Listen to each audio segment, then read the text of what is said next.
The shocking news of Kyle Dubas's firing as the general manager of the Toronto Maple Leafs came as a surprise to many fans and analysts. How did it happen? What led to this drastic decision by team president Brendan Shanahan? Let's take a look at the timeline of events that led to Dubas's dismissal. It all started with another disappointing playoff exit for the Leafs, who lost in 7 games to the Montreal Canadiens in the first round. This was the 5th consecutive year that the Leafs failed to advance past the opening round, despite having a talented roster and a high payroll. Dubas, who was hired as the GM in 2018, faced a lot of criticism for his roster construction and his handling of the salary cap. Many blamed him for overpaying some of his star players, such as Austin Matthews, Mitch Marner, John Tavares and William Nylander, and for neglecting the defensive and physical aspects of the game. In his end-of-season press conference on June 2, Dubas defended his vision and his core players, saying that he believed in them and that he was not going to make any rash changes. He also said that he was confident that head coach Sheldon Keefe was the right person to lead the team. However, not everyone in the organization shared Dubas's optimism.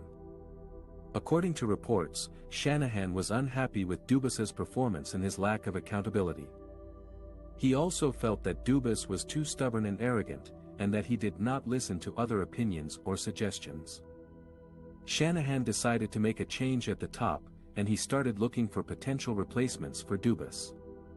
He contacted several candidates, including former GMs Jim Rutherford and Ron Hextall, as well as some current assistant GMs from other teams. Meanwhile, Dubas was unaware of Shanahan's intentions, and he proceeded with his off-season plans. He tried to re-sign some of his pending free agents, such as Zach Hyman, Frederik Andersen and Morgan Rielly.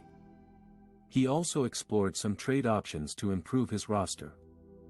However, he ran into some difficulties with his contract negotiations. Hyman, who was one of Dubas's favorite players, rejected a long-term offer from the Leafs and decided to test the free agent market. Andersen, who had lost his starting job to Jack Campbell, also wanted to leave. Rielly, who had 1 year left on his deal, was asking for a raise that Dubas could not afford. Dubas realized that he had to make some tough decisions and some sacrifices to keep his core intact. He decided to trade Nylander, who had a $6.9 million cap hit for 4 more years, to the Calgary Flames for defenseman Noah Hanifin and forward Dylan Dubas. He also traded defenseman Travis Dermott to the Los Angeles Kings for a second-round pick. Dubas hoped that these moves would improve his team's balance and flexibility, but they also angered some of his players and fans. Nylander was a popular and productive player who had a good chemistry with Matthews and Marner. Hanifin and Dubas were decent players, but they were not seen as upgrades over Nylander. Dubas also faced some backlash from the media and the public, who questioned his logic and his loyalty. Some accused him of being too loyal to Marner, who had a disappointing playoff performance and a $10.9 million cap hit for 4 more years. Some suggested that Dubas should have traded Marner instead of Nylander. Dubas tried to justify his moves by saying that he had faith in Marner and that he wanted to keep his core together. He also said that he had consulted with Shanahan before making any trades. However, this turned out to be a lie. Shanahan was furious when he found out about Dubas's trades, which he had not approved or even been informed of. He felt that Dubas had betrayed him and gone rogue. He also felt that Dubas had made the team worse and more expensive. Shanahan decided that he had enough of Dubas's antics and that he needed to fire him immediately.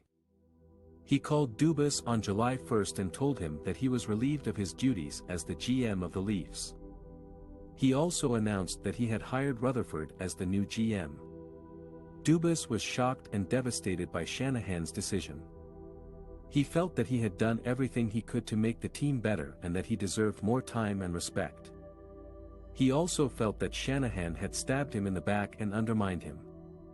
Dubas issued a statement thanking the Leafs organization and the fans for their support and expressing his disappointment with how things ended.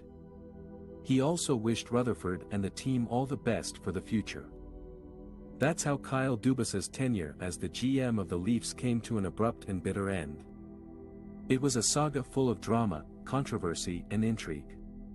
It was also a lesson in how things can go wrong when there is a lack of communication, trust and alignment between the management and the ownership.